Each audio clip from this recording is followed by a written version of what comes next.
आज की वीडियो में हम पढ़ने वाले हैं चेंज इन पीएसआर के बारे में। ठीक है, चेंज इन पीएसआर मैंने लास्ट वीडियो में स्टार्ट किया था।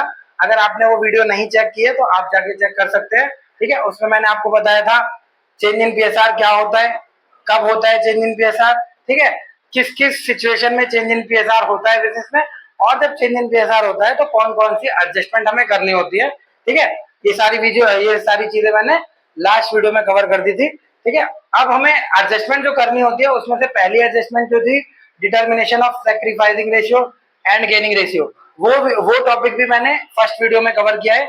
लिंक डिस्क्रिप्शन में मेंशन है, आप वीडियो चेक कर लीजिए। ठीक है, आज की वीडियो में हम पढ़ने वाले हैं अकाउंटिंग ऑफ गुडविल जो कि हमारा सेकंड टॉपिक है, और accounting of reserve and accumulated profit जो कि हमारा थर्ड टॉपिक है। अभी दो टॉपिक बाकी है या दो एडजस्टमेंट बाकी है, हम कह सकते हैं। एक revolution of asset and reassessment of liability, और लास्ट वाली 5 नंबर की जो है वो एडजस्टमेंट ऑफ कैपिटल की है। तो उसके लिए मैं आप एक सेपरेट वीडियो बना दूंगा। ठीक है, वो भी आपको जल्दी मिल जाएगी। तो आज की वीडियो में स्टार्ट करते हैं अकाउंटिंग ऑफ गुडविल के साथ। ठीक है, तो अकाउंटिंग ऑफ गुडविल, सबसे पहले बात आती है कि गुडविल किसे कहते हैं। जैसा कि हमने पहले भी पढ़ा है, एक गुडविल की वीडियो है, आप चेक कर सकते हैं जाके चैनल पे। ठीक है, उसमें nature and valuation of goodwill, मतलब डिटेल में मैंने चर्चा की, गुडविल के बारे में बताया है आपको। गुडविल में अगर मैं शॉर्ट में बताऊं आपको, तो गुडविल हमारा इंटेंजिबल एसेट होता है जो कि फर्म को लॉन्ग टर्म में बेनिफिट देता है। तो इसको हम नॉन करेंट एसेट के हेड के अंदर सब हेड जो होता है इंटेंजिबल एसेट उसमें रिकॉर्ड करते हैं, क्योंकि इसका फायदा फर्म को लंबे समय तक मिलता है, और ये can not be seen and touch होता है, तो इसको हम इंटेंजिबल एसेट भी कहते हैं। ठीक है, तो अब गुडविल की जब हम बात करते हैं तो गुडविल दो तरीके की होती है ना। गुडविल की एडजस्टमेंट क्यों हो रही है, गुडविल की एडजस्टमेंट हम यहाँ पर इसलिए कर रहे हैं क्योंकि जब भी चेंज इन पीएसआर होता है तो ओल्ड रेशियो जितने भी हैं, है ना, ओल्ड रेशियो जितने भी हैं, आज तक की गुडविल हम ओल्ड रेशियो में बांट लेंगे। अब आज से जो आगे गुडविल हम जनरेट करेंगे फर्म में या परचेज भी करेंगे, तो वो आज के आगे जो रेशियो चेंज होगा हमारा न्यू रेशियो उसमें बढ़ेगी। तो इसलिए बाद में कोई कॉन्फ्लिक्ट ना हो, तो आज तक का सेटलमेंट हम आज ही कर लेते हैं। आज हमारा चेंज इन पीएसआर हो रहा है, इसलिए हम गुडविल की क्या करते हैं, अकाउंटिंग करते हैं at the time of change in PSR. ठीक है, तो गुडविल दो तरीके की होती है परचेज गुडविल और एक होती है self generate goodwill. Purchase goodwill हम उसे कहते हैं जो कि हम बिजनेस के साथ परचेज कर रहे हैं। ऑलरेडी किसी का बिजनेस चल रहा था, हमने क्या किया, उसका बिजनेस टेक ओवर कर लिया, यानी कि खरीद लिया। ठीक है, तो जब हम बिजनेस खरीदेंगे तो हम उसे टेंजिबल एसेट के साथ साथ उसके इंटेंजिबल एसेट के लिए भी पे करेंगे। इंटेंजिबल एसेट का मतलब है मार्केट में उसकी जो ब्रांड है, जो इमेज है, उसका पैसा भी वो हमसे लेगा। ठीक है, तो उसे कहेंगे हम परचेज गुडविल। ठीक है, तो वो हमने जो पे किया है तो हम इसे एसेट साइड में शो करते हैं, बैलेंस शीट के एसेट साइड में। ठीक है, अब जब चेंज इन पीएसआर हो रहा है तो हम इसको क्या करेंगे, डिस्ट्रीब्यूट इन ओल्ड रेशियो। हम क्या करेंगे, इस वाली गुडविल को ओल्ड रेशियो में डिस्ट्रीब्यूट कर देंगे। ठीक है, अब डिस्ट्रीब्यूट करने की एंट्री क्या होती है, old partners capital account to goodwill account. ठीक है, रेशियो जो भी होगा इनका क्वेश्चन में गिवन होगा, उस रेशियो में पार्टनर को डेबिट करना है और गुडविल को क्रेडिट करना है, तो एंट्री हो जाएगी।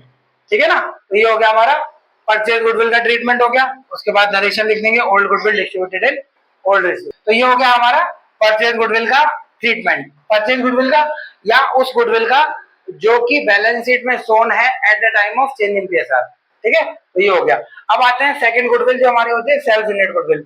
सेल्फ जनरेट गुडविल नाम से ही क्लियर हो रहा है, एक ऐसी गुडविल जो हमने खुद बनाई है, जो हमने खुद जनरेट की है, उसे हम कहते हैं सेल्फ जनरेट गुडविल। ठीक है, ये गुडविल कैलकुलेट नहीं होती, कहीं शो नहीं होती, इसको हम वैल्यू करते हैं at the time of change in PSR. मतलब जब भी फर्म में रिकंस्टिट्यूशन होगा तो इस गुडविल की कैलकुलेशन होगी।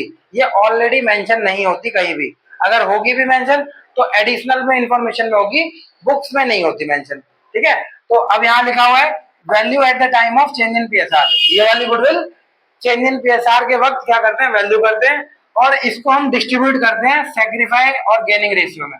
सैक्रिफाई यानी कि वो पार्टनर जो अपना शेयर छोड़ रहा है, गेनिंग यानी कि वो पार्टनर जो अपना शेयर गेन कर रहा है, किसी और का शेयर ले रहा है। तो इस गुडविल का एडजस्टमेंट कैसे होती है, इसकी एंट्री होती है gaining partner capital account to sacrifice partner capital account. ठीक है, मतलब जो पार्टनर गेन करेगा उसको हम डेबिट कर देंगे, और जो पार्टनर सैक्रिफाई करेगा उसको हम क्रेडिट कर देंगे, सिंपल। ठीक है ना, तो ये हो गया हमारा सेल्फ जनरेट गुडविल का ट्रीटमेंट। मतलब दोनों में फर्क बस इतना है कि इसमें हम क्या करते हैं, ओल्ड रेशियो में बांटते हैं, जो कि परचेज गुडविल है, सोन इन बैलेंस शीट है, एसेट साइड में, ठीक है। और दूसरी गुडविल वैल्यूड गुडविल है, at the time of change in PSR हम कैलकुलेट करते हैं। क्वेश्चन में ऑलरेडी मेंशन होता है कि दिस इज वैल्यूड गुडविल, तो इसको हम क्या करेंगे, गेनिंग पार्टनर को डेबिट टू सैक्रिफाई पार्टनर, ठीक है। गेनिंग रेशियो में डेबिट कर देंगे, सैक्रिफाई रेशियो में क्रेडिट कर देंगे।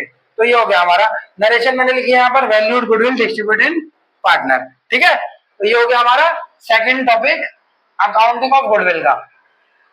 अब आते हैं अपने थर्ड टॉपिक पे, accounting of reserve and accumulated profit and loss, ठीक है।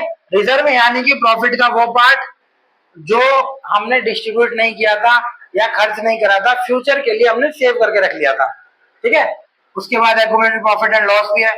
तो रिजर्व और प्रॉफिट दोनों का सेम एडजस्टमेंट होता है, क्योंकि रिजर्व और प्रॉफिट दोनों का क्रेडिट बैलेंस होता है, ठीक है।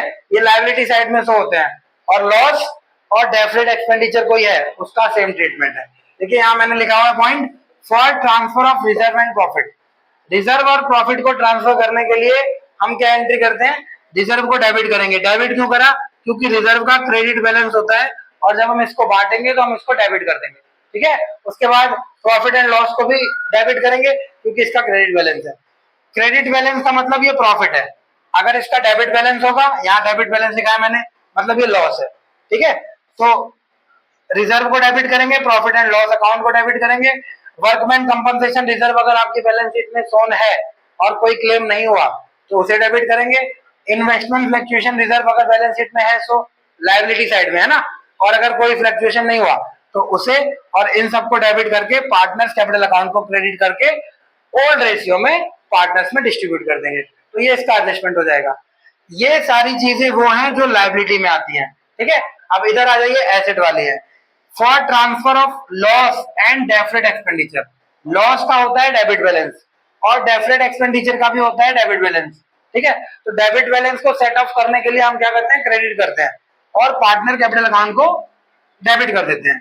तो partner capital account debit to profit and loss account और to deferred expenditure. Deferred expenditure को हम दूसरे शब्दों में एडवर्टाइजमेंट एक्सपेंस भी कह सकते हैं, ठीक है ना।